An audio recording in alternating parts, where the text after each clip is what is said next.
ఏపీలోని కూటమి ప్రభుత్వం మరో ఒక కొత్త రిజిస్ట్రేషన్కి సంబంధించి రూ. 100 ఆస్తి రిజిస్ట్రేషన్ చేసే విధానానికి సంబంధించి విడుదల చేసింది విధి విధానాలు. అదేంటి ఇప్పుడు తెలుసుకుందాం.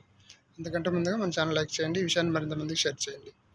ప్రాపర్టీ రిజిస్ట్రేషన్ ఏపీ ప్రభుత్వం మరో కీలక నిర్ణయం తీసుకుంది. ప్రజలకు గుడ్ న్యూస్ చెప్పింది. వారసత్వ భూముల సంక్రమణ, భాగస్వామ్య రిజిస్ట్రేషన్ మరింత సరళతరం చేసింది. గ్రామ సచివాలయాల్లో నామమాత్ర ఫీజుతో వారసత్వ భూముల రిజిస్ట్రేషన్ కానున్నాయి. సీఎం చంద్రబాబు ఆదేశాల మేరకు రెవెన్యూ శాఖ నుంచి త్వరలో ఇందుకు సంబంధించిన మార్గదర్శకాలు రానున్నాయి. భూముల రిజిస్ట్రేషన్ ప్రక్రియలో ఇబ్బందులను అధిగమించేందుకు ఈ విధానం దోహదపడనుంది. రైతులతో పాటు సాధారణ ప్రజలు ఇబ్బందులకు పడే అవకాశం ఉండడంతో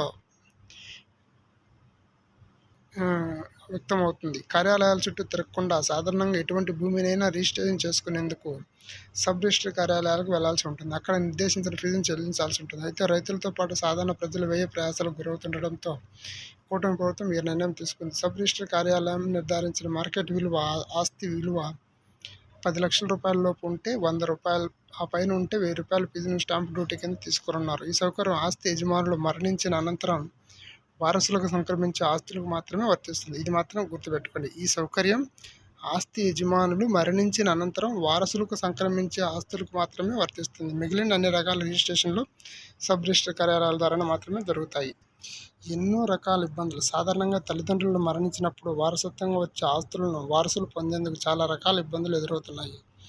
తహసీల్దార్కు దరఖాస్తు చేసుకోవడానికి, మ్యుటేషన్ కోసం పదే కార్యాలయాల చుట్టూ తిరగాల్సిన పరిస్థితి ఉండేది. గత ఏడాదిలో సుమారు 55,000 ఫిర్యాదులు మ్యుటేషన్ ఆలస్యంపై ప్రభుత్వానికి వచ్చాయి.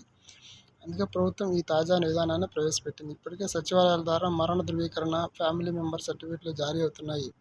యజమాని మరణించిన అనంతరం ఆస్తులను వారసులు భాగాలుగా చేసుకొని లిఖితపూర్వకంగా ఏకాభిప్రాయంతో సచివాలయానికి వస్తే అక్కడ పనిచేసే డిజిటల్ అసిస్టెంట్ ద్వారా రిజిస్ట్రేషన్ చేస్తారు. ఈ రిజిస్ట్రేషన్ ఎలా చేయాలనే దానిపై సచివాలయ డిజిటల్ అసిస్టెంట్కు మరోసారి శిక్షణ ఇవ్వనున్నారు. ఇది విషయం. ఇది ఫ్యామిలీ యజమాని చనిపోయినప్పుడు వాళ్ళ వారసులకు ఆస్తి సంక్రమించడానికి సంబంధించిన రిజిస్ట్రేషన్ మాత్రమే గ్రామ సచివాలయాల్లో చేస్తారన్నమాట. ఇది విషయం. ఈ విషయాన్ని మరింత మందికి తెలియజేయండి. వాళ్ళు కూడా విషయాలు తెలుసుకుంటారు.